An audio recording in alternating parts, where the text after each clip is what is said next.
forecasts a downgrade in global growth for 2022 and 2023, and Chinese automakers and tech factories suffer through Shanghai lockdowns.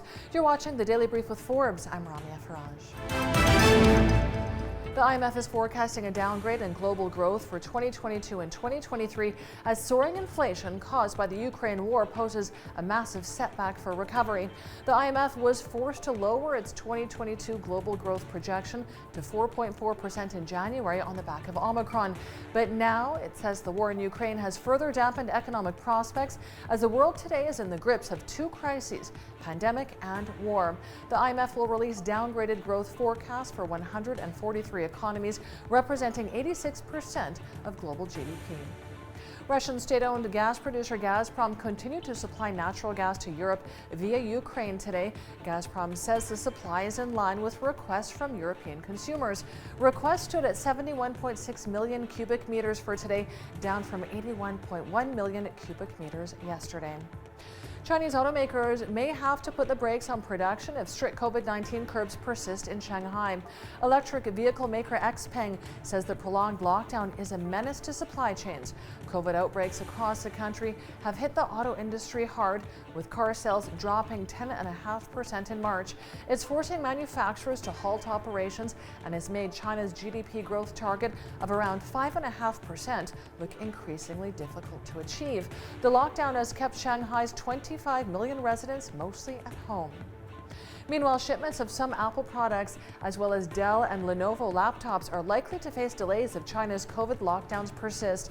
Analysts say the curbs are forcing assemblers to shut down countless factories, and they're awaiting government approval to reopen. The disruptions are rippling through global supply chains.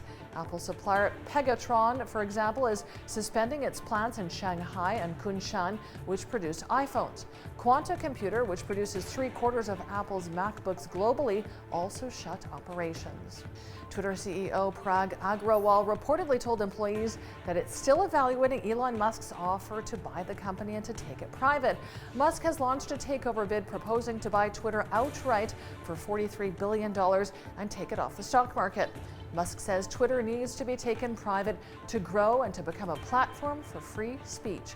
Musk is already Twitter's second largest shareholder. And that brings us to today's Forbes RealTime Billionaires ranking, where Musk is today's biggest loser, down $8.9 billion overnight, but still with net wealth of $264.6 billion. Our second biggest loser today is Jeff Bezos, down $3.8 billion with net wealth of $177.5 billion. And our third place loser is vaccine mogul Jiang Rensheng and family, down $2.6 billion with net wealth of $16.8 billion. Check out our website and our social media for all of the latest Billionaires news. Crypto entrepreneur Sina Estevi made headlines in March 2021 when he paid $2.9 million for an NFT of Twitter boss Jack Dorsey's first tweet. But his efforts to resell it have run aground, with a top bid of just $6,800 this week. Estevi put the tweet up for resale on the popular NFT marketplace OpenSea last week, initially asking for $48 million. That price tag was removed after offers in the first week were in the low hundreds of dollars. I'm Ramia Farrage. This is the Daily Brief. Thanks for watching. Have a great weekend.